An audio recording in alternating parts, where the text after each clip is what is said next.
Eles bebem menos, fumam menos, vão pra academia, cuidam da alimentação, faz terapia, são estatisticamente a geração mais saudável que o Brasil já produziu. E são também a geração que mais se afasta do trabalho por ansiedade. Em 2025, o Brasil registrou 546 mil afastamentos por transtornos mentais. É o maior número da série histórica do INSS, mais de 15% de crescimento em relação a 24. Só de ansiedade foram 166 mil licenças, de depressão mais 126 mil e os casos de burnout reconhecidos formalmente como doença ocupacional triplicaram em 2 anos. Saltaram de 1.760 em 2023 para quase 7 mil casos em 2025. A geração que mais se cuida do pescoço para baixo é a que mais quebra do pescoço para cima. E para quem é dono de empresa, assim como eu, para quem gera equipe, para quem assina a folha de pagamento, esse paradoxo aí, esse tema, não é uma coluna de comportamento. Ele é uma linha de custo direto que sai aí do teu caixa. Só que o vídeo de hoje não vai parar por aí não, porque tem uma segunda história acontecendo em paralelo e quando você junta as duas, o quadro do mercado de trabalho brasileiro fica mais incômodo do que parece à primeira vista. Então vamos primeiro entender os números aí dos hábitos, primeiro, porque sem entender isso, a análise vai ficar capenga. A pesquisa da Sul América mostrou que 86% da geração Z, eles nunca fumaram. E aí, fazendo uma colinha aqui, geração Z é o pessoal que nasceu entre 1995 e 2010, certo? Então, Biel, meu cameraman aqui, você é o da geração Z. Você tá nessa estatística aqui, dá pra ver claramente. E aí, então, 86% da geração Z nunca fumou. Entre os baby boomers, que é a geração entre 1945 e 1960, mais da metade já teve contato com cigarro. E os estudos de mercado mostraram que apenas 45% da geração Z consome álcool, contra 57% dos chamados millennials, que,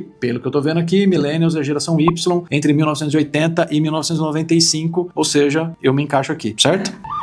E no primeiro trimestre de 2025, o consumo de bebida alcoólica fora do lar no Brasil caiu 34%, puxado justamente pela geração Z, que bebe menos, consome menos álcool. Sob qualquer parâmetro físico tradicional, eles são mais saudáveis. Menos vícios, mais consciência corporal, mais informação sobre nutrição, mais acesso a aplicativo de meditação, por exemplo, e a profissionais de saúde. E mesmo assim, a geração Z é a que mais lidera os índices de estresse e burnout de 2026. Um estudo divulgado em março deste ano apontou que 55% dos profissionais de geração Z e millennials relatam níveis crescentes de estresse ano após ano, contra 47% na geração X e 38% entre a Y. 9 em cada 10 trabalhadores no Brasil apresentam algum sintoma de burnout no último ano. Quase 4 em cada 10 sentem esses sintomas pelo menos uma vez por semana. Isso é muita coisa, hein? É muita coisa. No recorte global, o Talent Barometer de 2026, que é da Manpower Group, mostra que a geração Z apresenta 56% de estresse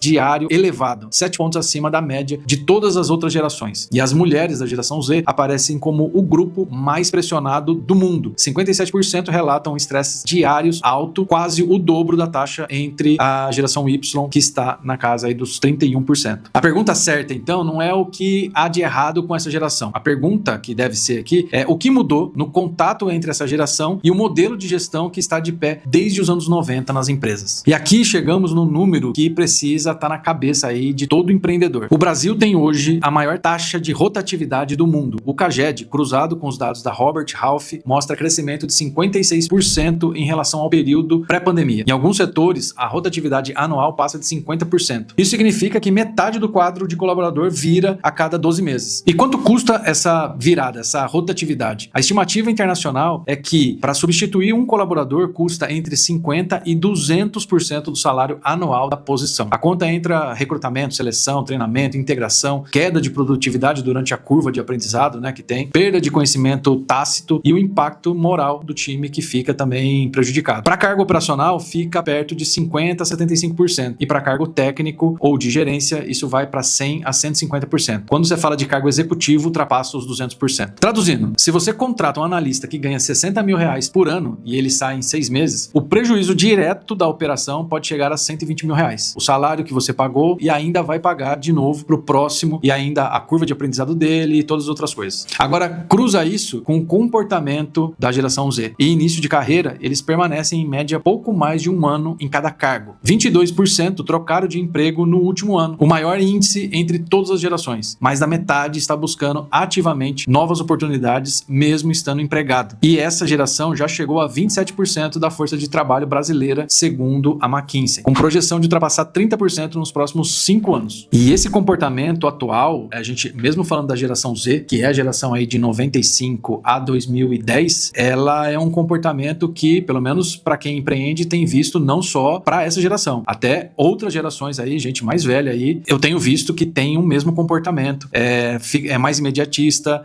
não espera as coisas acontecer, não trabalha muito bem com pressão. Apesar da gente estar falando o contexto do vídeo ser mais voltado para a geração Z, que de fato é uma característica, isso é algo que o modelo de gestão que vem implementado desde os anos 90, ele não está sendo capaz mais de sustentar esse novo comportamento, não só da geração Z, mas de outras gerações também, que está tendo mais ou menos a mesma coisa. Agora vamos fazer uma conta. 1/4 da sua equipe potencialmente girando em ciclos de pouco mais de um ano. O custo escondido nessa operação, ele vai drenar completamente o caixa da empresa e ainda você não vai conseguir perceber isso, porque isso aí não vai estar explícito na planilha lá do RH, que virou basicamente um problema, um dreno financeiro. E o lado psicológico, que se conecta com o financeiro pelo INSS, em 2025, o custo dos benefícios concedidos por transtornos mentais ultrapassou os 3,5 bilhões de reais. Esse dinheiro sai, em última instância, da contribuição que as empresas pagam e da arrecadação que poderia estar financiando outras coisas. Se bem que no Brasil, quando a gente fala de INSS, o negócio é mais complicado, né? Mas não é tema do vídeo. Só que essa história ainda fica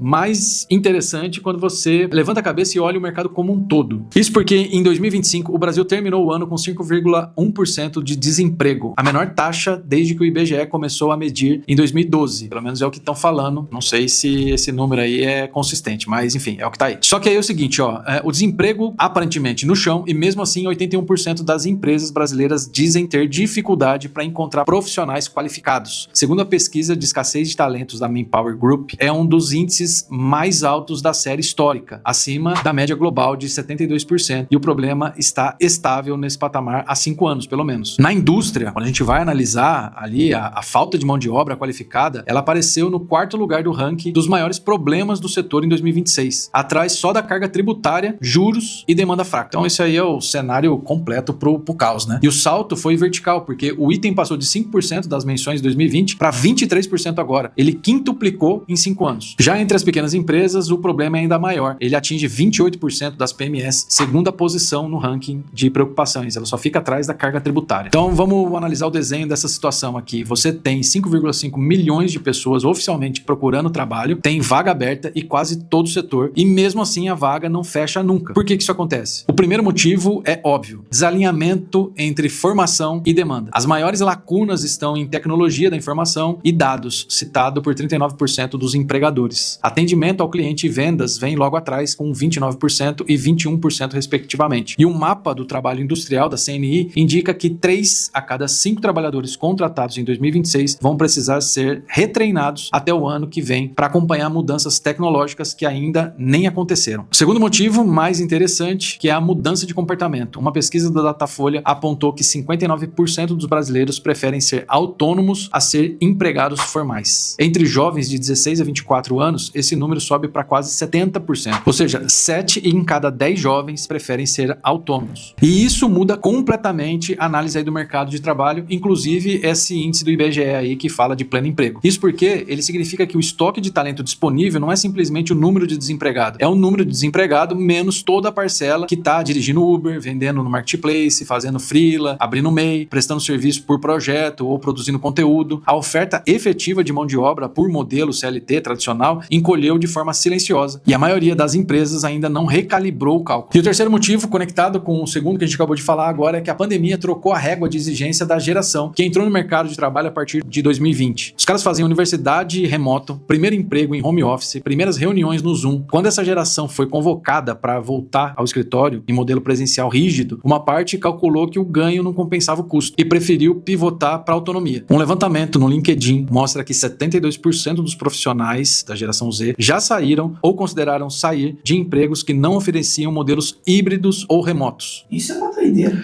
Isso é doideira mesmo, porque o cara ele não leva em consideração a oportunidade que ele pode ter naquele emprego. Simplesmente assim, puta, eu vou ter que ir de casa, pegar o carro e ir pro trabalho, trabalho, puta, é uma merda, não quero. Meio que o colaborador tem que mostrar para a empresa que a empresa precisa dele e não o contrário, né? Não, a entrevista ela mudou completamente, né? A empresa precisa convencer a pessoa que é o melhor lugar, que tem mesa de sinuca, escorregador, mesa de pimbolim. É completamente ao contrário, né? Antes a pessoa precisava pra estar naquela empresa. Hoje não. Muito doido. É o que tá falando aí. E eu vou te dizer, isso não é mais só de geração Z, não. Tem muita gente aí, cara, com 40, 50 anos, que se não for híbrido, não trabalha mais não, velho.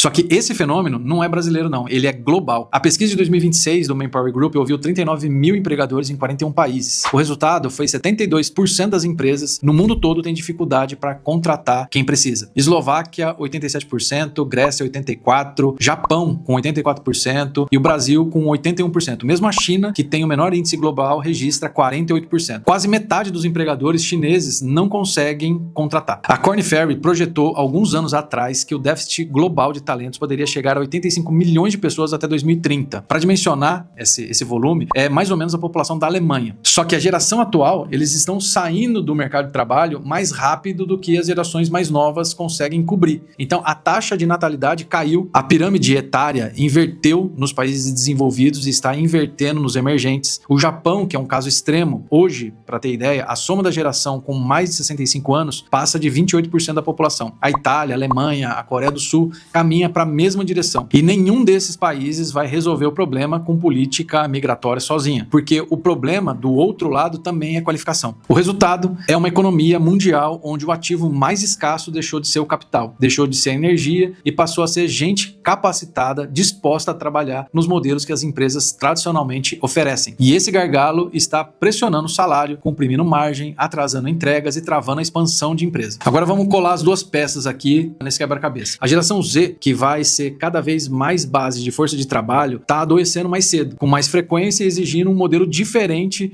de trabalho. E o mercado, ao mesmo tempo, está em escassez crônica de mão de obra qualificada, com pleno emprego técnico no Brasil e em vários outros países está acontecendo a mesma coisa. E a combinação dessas duas curvas aí tem uma consequência prática que precisa ficar bem claro aqui. O poder de barganha do trabalhador qualificado subiu e vai continuar subindo. Empresa que insistir em modelo de comando e controle, jornada rígida, ausência de propósito explicado em ambiente que produz ali o adoecimento, ele vai pagar caro em duas linhas ao mesmo tempo. Custo crescente de turnover e dificuldade crescente de contratação. E essas duas linhas aí, elas não se compensam, elas se somam. O principal desafio da gestão. A frase mais usada por vários gestores é que a geração Z não tem resiliência. Isso é metade verdade, metade preguiça de analisar também o cenário. Uma pesquisa da Great Place to Work mostra que 76% dos gestores consideram a geração Z o principal desafio de gestão. Toda vez que 3/4 dos gestores apontam um problema com um grupo, vale a pena perguntar se o problema está só no grupo ou se também no sistema que está tentando integrar esse grupo. Isso vale especialmente para um grupo que tem 6% de propensão a buscar cargos de liderança como prioridade, 40% que não quer trabalhar com cargo de gestão porque associa a mais estresse e 87% que já usa inteligência artificial no dia a dia. Só que eu vou te dar um contraponto aqui nessa história toda, porque essa geração não é que ela está fugindo do trabalho, ela apenas está renegociando os termos aplicados desde a década de 60, de 70, que já não funcionam mais da mesma forma. E aqui vai a parte que interessa para quem está construindo empresa hoje. Ponto 1. Troca o comando e controle por autonomia com metas claras. Trabalha bem a entrega,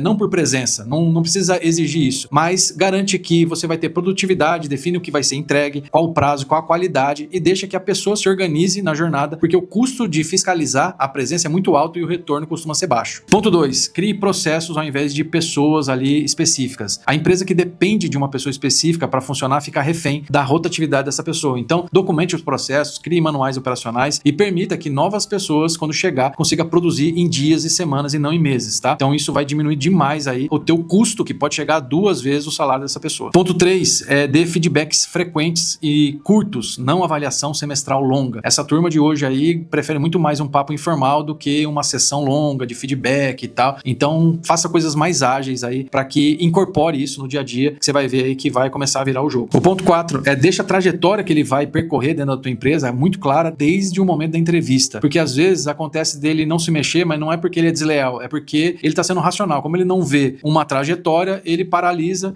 Essa geração tende a não perguntar, a não conversar, a não debater, Então, às vezes, ele paralisa ao invés de avançar. Então, deixando claro, desde o primeiro dia, facilita muito as coisas aí e a chance dele ter uma evolução rápida na empresa. Ponto 5, a saúde mental tratada como uma variável operacional e não como um benefício. Implementar uma terapia em aplicativo ou presencial, ele é necessário, mas não é suficiente, tá? O ambiente em si, a forma como a liderança conversa, a previsibilidade de rotina, a clareza sobre o que é prioridade real e o que é causa ali que precisa resolver na hora, tudo isso afeta a saúde mental mais do que qualquer plataforma de meditação que você pode aí assinar. A própria atualização da NR1 que entra em vigor aí, e se bem que eu acho que agora teve alguma prorrogação, mas ela passa a incluir riscos psicossociais entre os itens de fiscalização pelo Ministério do Trabalho, tá? Então o jogo tá mudando de fato. O que era pauta do RH só virou uma pauta aí jurídica nas empresas. Só que existe uma parte desse problema aí que não tem solução do lado da empresa. Uma parte é a exposição às redes sociais durante a formação da pessoa. E outra parte é o efeito psíquico da pandemia em uma fase específica do desenvolvimento. Só que vale lembrar que a geração Z não é a primeira geração a chegar com cara nova para provocar incômodo, não. A nossa geração também, que é as chamadas, os baby boomers aí, eles foram chamados também de responsáveis pelo pai, sempre teve aí um incômodo de gerações, né? Só que a geração Z não é a primeira geração a chegar com cara nova e provocar incômodo, não. Toda mudança de geração teve isso na história. A minha geração mesmo teve lá a questão de os pais chamavam de responsável, que precisa ser alguém na vida, tem que trabalhar, tal, estudar. A geração pensava de forma diferente. Então, isso sempre teve. A diferença dessa vez é que o mercado de trabalho tá mais apertado, o custo de errar na contratação tá muito mais alto e a fiscalização sobre saúde mental no trabalho acabou de ficar oficial e a competição global por talento técnico tá mais agressiva do que qualquer outro momento da história. Então a pergunta final vai para você aí. Você já desistiu de contratar jovens e está terceirizando esse problema para agência ou contratando estagiário? Ou você realmente encontrou um ajuste no modelo e tá fazendo essa galera aí performar? Conta nos comentários aqui que eu quero ler a verdade mesmo. Se esse vídeo te fez parar para pensar antes da próxima reunião de RH, já deixa o like, se inscreve no canal e fica aqui para não perder o próximo vídeo. Fui!